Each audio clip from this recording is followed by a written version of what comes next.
All is well. I'm keeping watch here.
time for some action.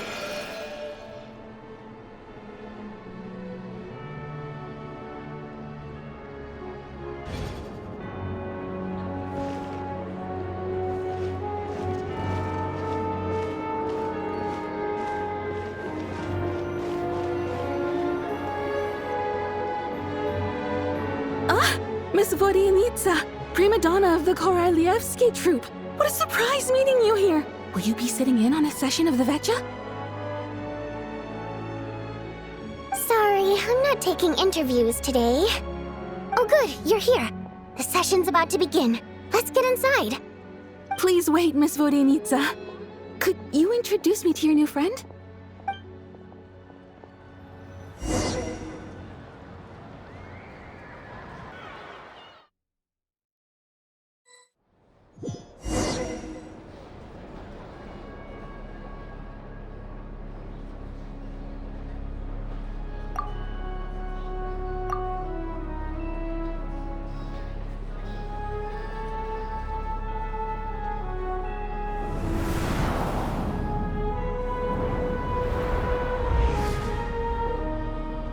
In summary, the energy management commitments made for the outgoing period have been delivered upon.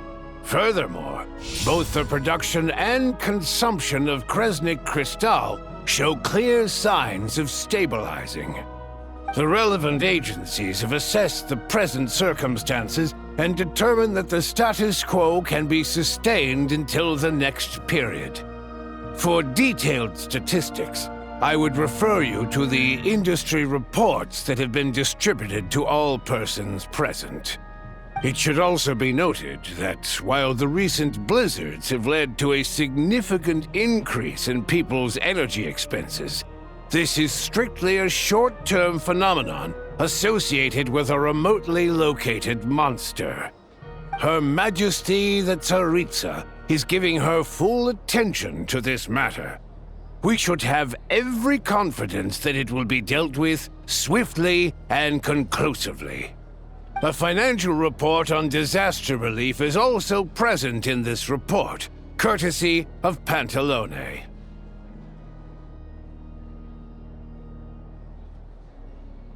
They cover the same old ground every single time. The rooster never seems to mind, but everyone else is getting tired of it. There's a general lack of trust. People aren't seeing any tangible benefits that affect them directly. Of course, none of that will be reflected in any of the reports on the table. Yeah, if it weren't for these hard copy documents, I could have at least made something up. Oh, don't mind me. I'm just out here trying to hit my interview quotas. Bring out the Kvass. Ever read it? Best-selling newspaper in town. If I remember correctly, you guys don't even have a sales permit. You have to sell from stalls on the street. Okay then, best-selling street stall newspaper in town. Still counts.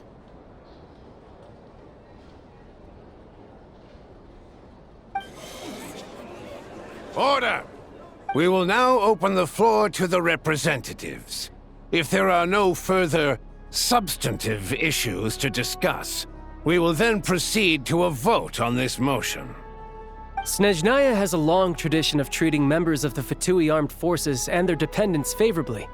But recent surveys shows that Fatui families in remote areas have access to 15% less crystal than the average civilian family in Snezhnograd. It's been said many times before, but it bears repeating now.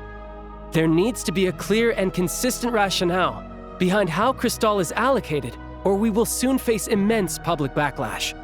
Perhaps you wouldn't need to keep repeating yourself if you would hear me out for once.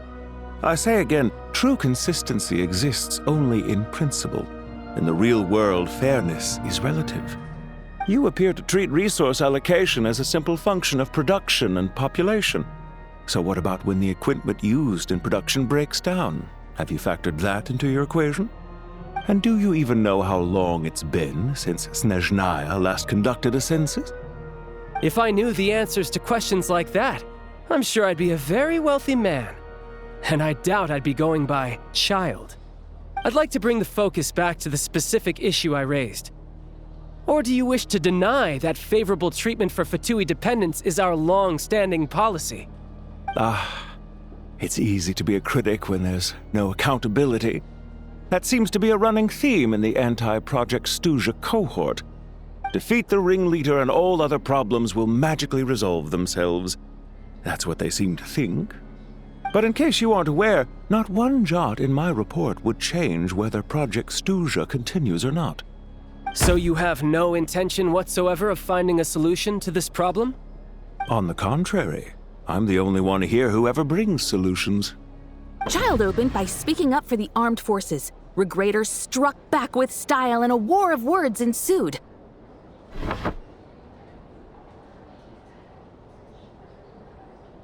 Our reporter was live on the scene to get the audience's reaction as it all unfolded. Who do you support?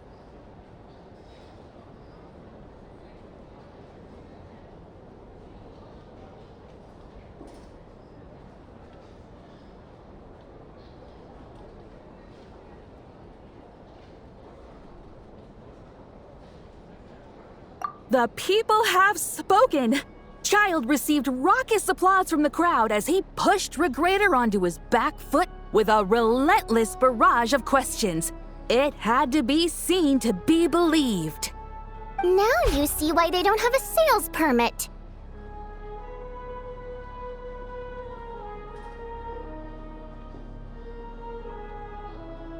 However this reporter wants to spin things, I haven't forgotten that Tartaglia was representing the Northland Bank when we first met in Liyue. So surely, their relationship can't always have been this strained. You two are getting off topic. Let's focus on what the data is saying. Mr. Pantalone, may I speak on your behalf? Oh, please do. I'm more than happy to save my breath. Crystal distribution policy undergoes modifications with each new period. The ultimate goal being to find the most reasonable method of allocation, which I believe is what Mr. Tartaglia also seeks. But I fear many may have been misled on this topic by extremist activists. To clarify, Project Stuja is not the root cause of the problem. It is merely a framework for resource distribution. The most recent reports all point to Snezhnaya's resilience and adaptability during this period of fine-tuning, and give clear indications that a distribution framework is improving with each iteration. To make drastic adjustments without first considering the risks would likely do more harm than good. It would be a waste of the hard-won experience we've gained to date.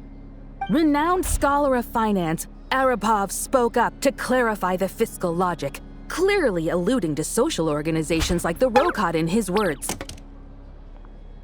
With the notorious Lelek still active to this day, should the Rokot be held responsible? No, there is someone else to blame.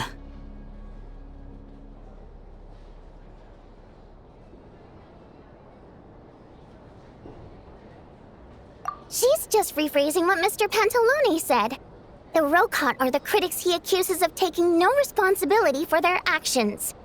As for Lelek, you won't have heard of him yet. He's currently the most famous member of the Rokot. Well, more like infamous. Ending Project Stuja has become an obsession for him.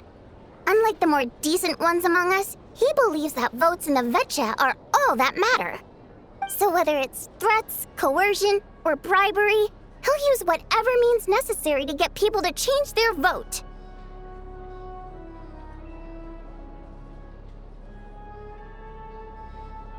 And since we're already on the subject, what do you think of Lelek's methods? Are you for or against?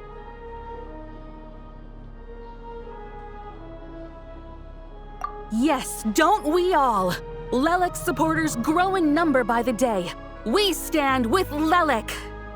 At least someone here wants to take this discussion seriously. I've been considering that issue myself. What you really need is more precise regional data, right? I think it would be easiest to let the Fatui handle it, since they're already in charge of Crystal shipments anyway.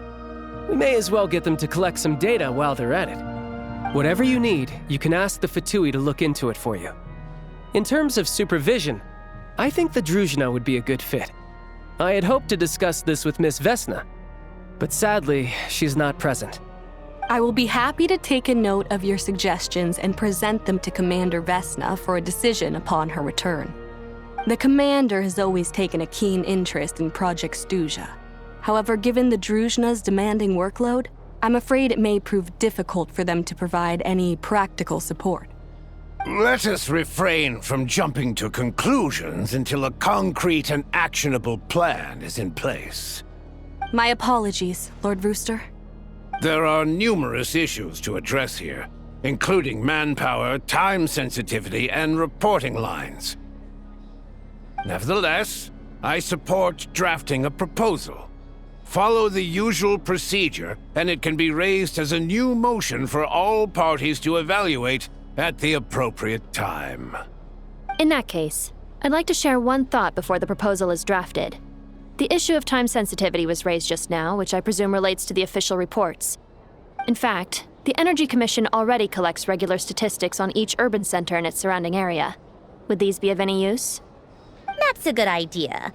I read every issue of Svietlolaidovka's report, and although my focus is mostly on the section about equipment operation, the energy consumption statistics also yield a lot of insights. Be that as it may, does no one see an issue with using local data to determine crystal quotas? In the long term, it seems like a very risky solution. Not if they are used purely for reference. So long as we have the report from the Northland Bank's headquarters to corroborate it, no one will be able to fool me.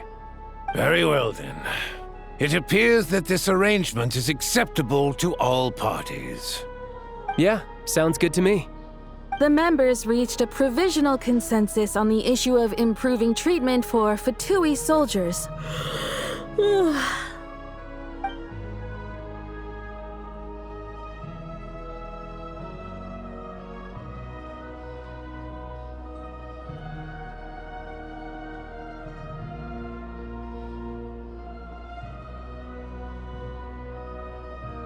Today, the prima donna of the Korailievsky troupe attended a session of the Snezhnograd Vecha in the company of a dashing young man.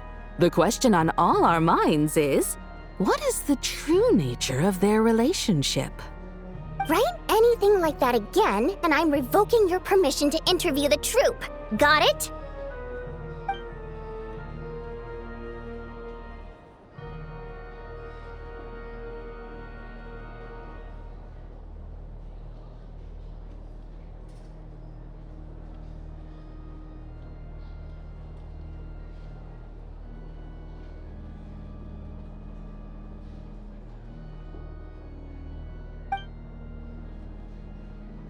Now then, if there are no further contributions from those present, we shall proceed to the final vote. Hey, check it out! What made him vote against? Why now?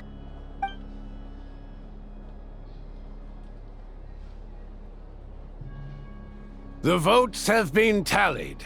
Those in favor of continuing Project Stuja total 61%, securing a clear majority. That was too close. The margin has shrunk yet again. Chuganov was a huge loss. I'll bet Lelik is behind this. I wonder how Pulcinella will respond this time. Chuganov. I see. Lelik strikes again. Yes, go, Lelik. Once Project Stuja is defeated, our unwavering support at Bring Out the Kvass will finally pay off when we make our comeback. I can taste our victory already! In accordance with the result of this vote, Project Stuja will remain in effect until the next Vecha period. Finally, may I remind us all, we debate only for the greater glory and solidarity of our nation. May the aurora shine ever on, and the tundra always stand firm. The session is concluded.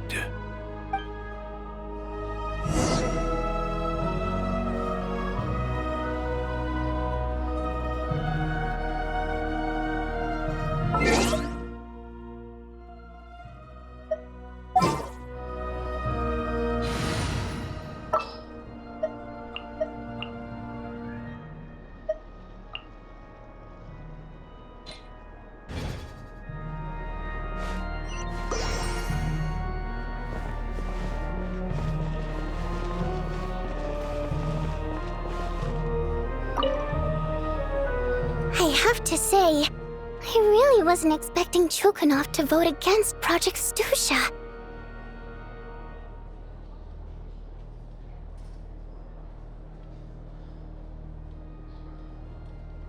Well, in principle, Snezhnaya's business and political elites ought to be the ones least likely to oppose it. As we heard, Project Stusha is basically just a resource distribution framework that requires everyone to cut back during the winter. But even if the policy got cancelled, the Tsaritsa's energy needs wouldn't suddenly go down. The extra demand from the public would have to be filled from somewhere. So logically, the factories would have to take the hit. I got a letter from Mr. Mitya just before today's session. He said he's confirmed that there are issues around overtime and excessive energy consumption at the Iskra manufacturing plant. In a situation like this, once the Rooster receives the report, he'll order the factory to halt production and submit to an investigation before issuing a penalty. But that's a week-long process, and thus didn't make it onto the Vetcha agenda this time. I don't think he suspects anything so far. Exactly. And as you know, he's a very selfish person. I was originally gonna try and flip him after he received notice of the official sanctions. My plan was to convince him that the whole thing was completely unfair. Rather than just sit back and take the hit while his factory stopped production, he'd be better off voting to end Project Stusha. At least that way, no one else would be able to make any money either, because all the factories would suddenly have more limited energy to work with. But now, he's already voted against it, which means someone must have used more forceful means to change his vote, just like with everyone else who flipped.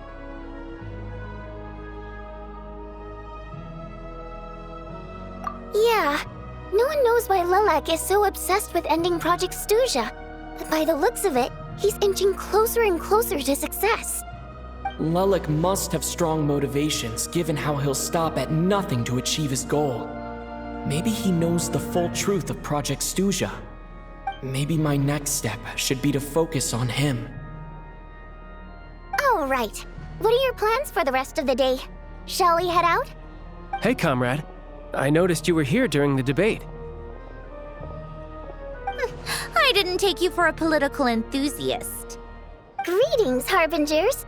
I just happened to have some free time today, and my new friend here thought it might be fun to check out the Vetcha. Ah, Odette must have introduced you. Looks like you two are getting along pretty well. I'll leave you to catch up. I should head back to the troop. Sure. Break a leg and all that.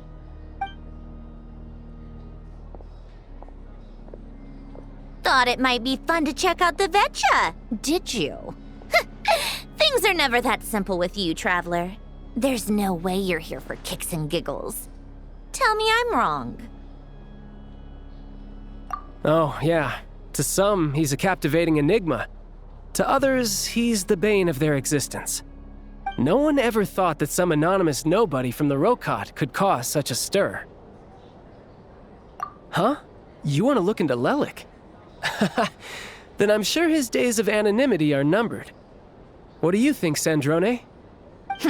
Fine by me, I guess. If the Traveler actually manages to expose Lelik, it'll be doing Pulcinella a favor. In return, it seems fair to let him in on what we've learned so far. My thoughts exactly. Sharing is caring, after all. Head back to Glupov and grab the files on Lelik. It's easier to just pull the records than go through the rigmarole of getting the Traveler a visitor's permit. As you command, child, sir. In that case, since we're going to be waiting anyway, I'll have someone brew a pot of black tea.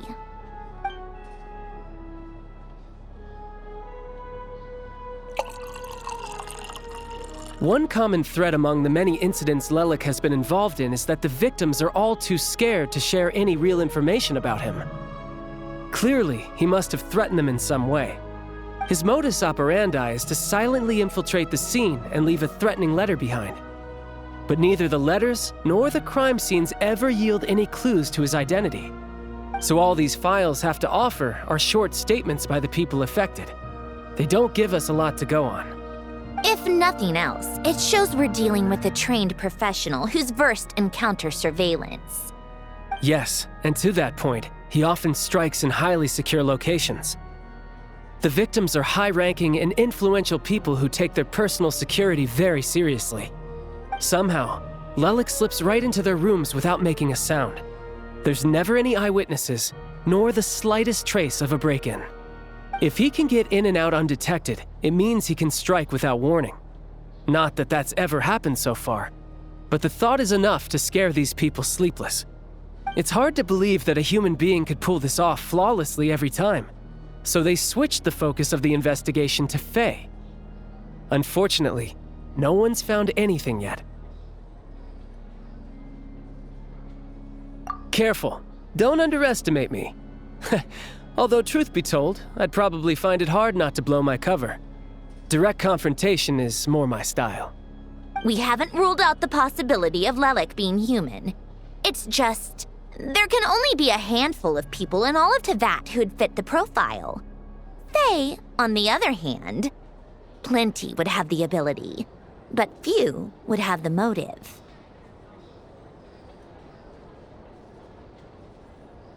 No, not as strong as me. You'll never find the culprit with criteria like that.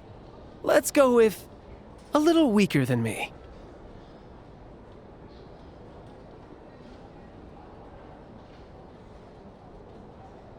Oh, you hit me right where it hurts. I'll admit, he's strong and meticulous. But can we at least limit this to candidates who have something to do with Snezhnaya? He's just trying to find a reference point. Stop getting fixated on who's stronger than who. But that's the most important thing. In my opinion, anyway.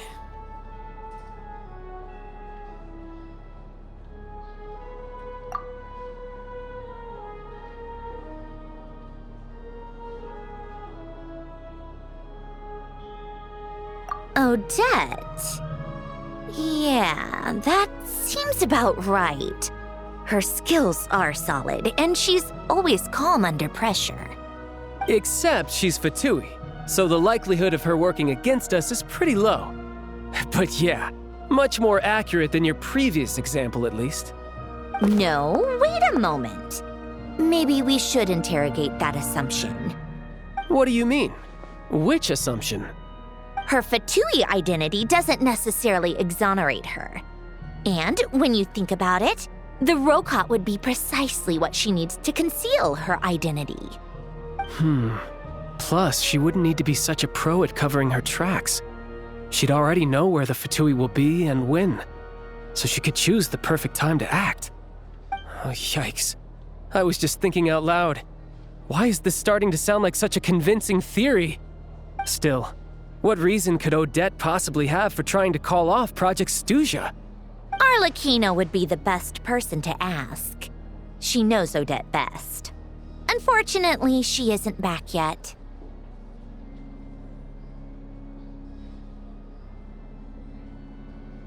Rosaline used to open up to her in private about her struggles with Odette.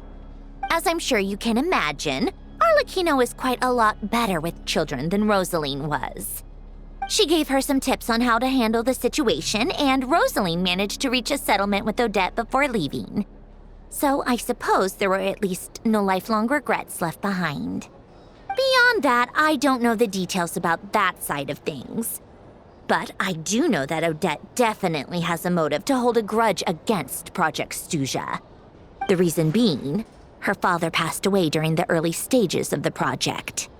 That was back before it had been named Project Stuja, when things were still being worked out. But in essence, it's remained the same ever since. The more you know. Rosaline was always so self-centered. I never understood why she started paying so much attention to Odette.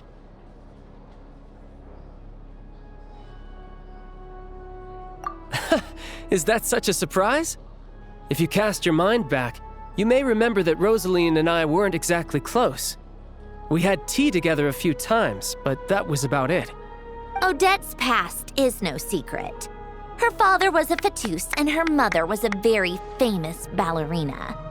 On the surface, it looks like she followed right in her parents' footsteps. But the truth is quite a different story. After her father passed away on a mission, her mother was overcome with grief. She broke her leg during a performance and could never dance again. Odette was only interested in ballet at the time, but this tragedy left the family with both breadwinners gone. They could barely make ends meet. Per Capitano's policy, family members of Fatui who died in the line of duty had to be appropriately accommodated and provided with adequate assistance. So, regardless of how Rosaline may have felt about it, it fell to her to resolve the issue of Odette's family's livelihood. In the end, the solution they agreed upon was to have Odette join the Fatui. Right, because the alternative would have been a one-off compensation payment, I guess. In that sense, joining up was definitely the better option. Still, she must have had mixed feelings about it, right? If she doesn't even like the Fatui. It's just a theory, a possibility. But as a motive for Odette to become Lilac, it holds up. That said, I have no idea where Odette's head is at right now, or what her conflict with Rosaline was about. Plenty of people were on bad terms with Rosaline. I have no intention of trying to figure it all out. Yes, but there's not much point in discussing that now. Yeah, back to Lilac. Since our investigations so far have turned up next to nothing, we've got nothing to lose by trying a new angle. Funnily enough, Tonya and I had actually made plans to go to the theater tomorrow to watch Odette's rehearsal. Unfortunately, thanks to this Lilac situation, I'll be stuck working overtime again. Which means you can go in my place. No point wasting the ticket. Plus, you'll get to meet Tonya. Spirit Seeker. Quite the classic ballet. It was passed down through Odette's mother's family for generations, though it hasn't been performed in years. But Odette's been practicing it diligently, and it's finally ready for a return to the stage. Excitement is through the roof. Tickets for the official performance sold out long ago. Tonya's excited for it too. She's desperate to see it no matter what. Personally, it's not really my kind of thing, but since she's my little sister, I had to figure something out. I've actually seen it several times before. The story's pretty straightforward. The lead character follows a trail of clues left behind by a spirit, gradually recovering her memories along the way. It's a tale of love and regret. So not exactly reinventing the wheel, at least by today's standards. But when that classic melody kicks in and the lead character begins to dance, it always gets me. It really is beautiful. Not an easy dance to do justice to, though. I know it's always been Odette's dream to perform this piece, but I'm not sure she's really ready. In that case, I think that even if she is Lilac, we should wait until her performance is over before we respond. I'll let you take it from here, comrade.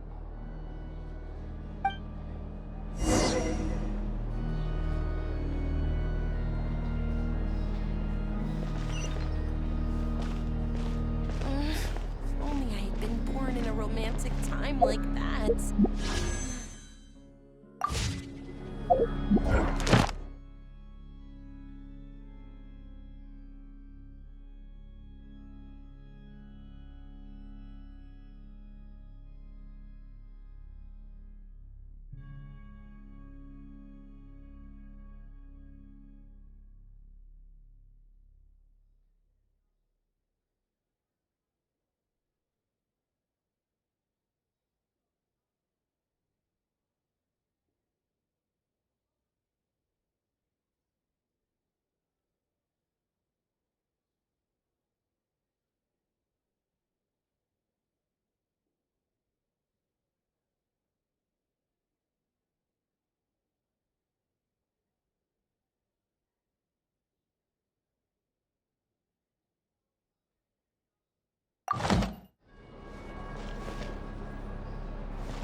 Allow me to lend you some moonlight.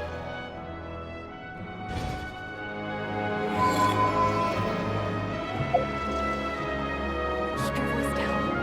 Talk this through. I really envy them. They're not like me at all. How could he put forward such a proposal?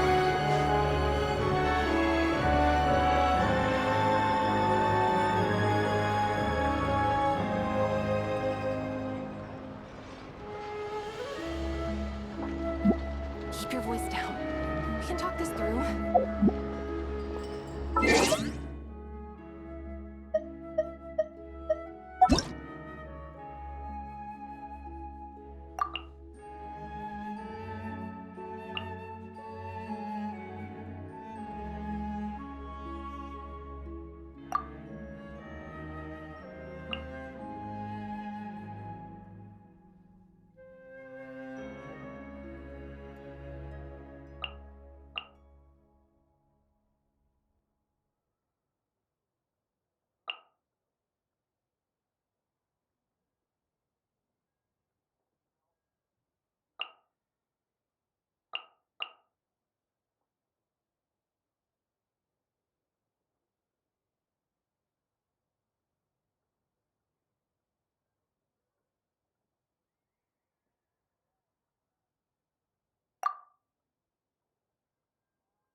Increasing our combat strength?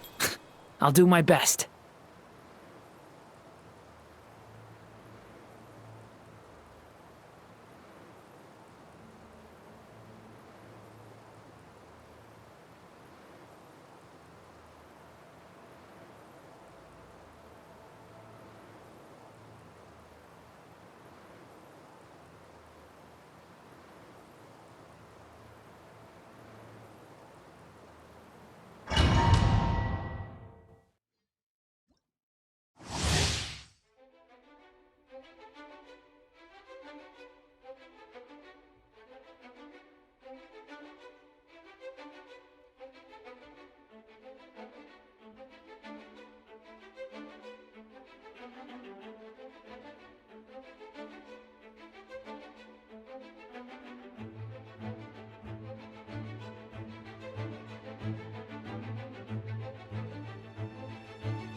Time for takeoff. Ah! How rude! Get back!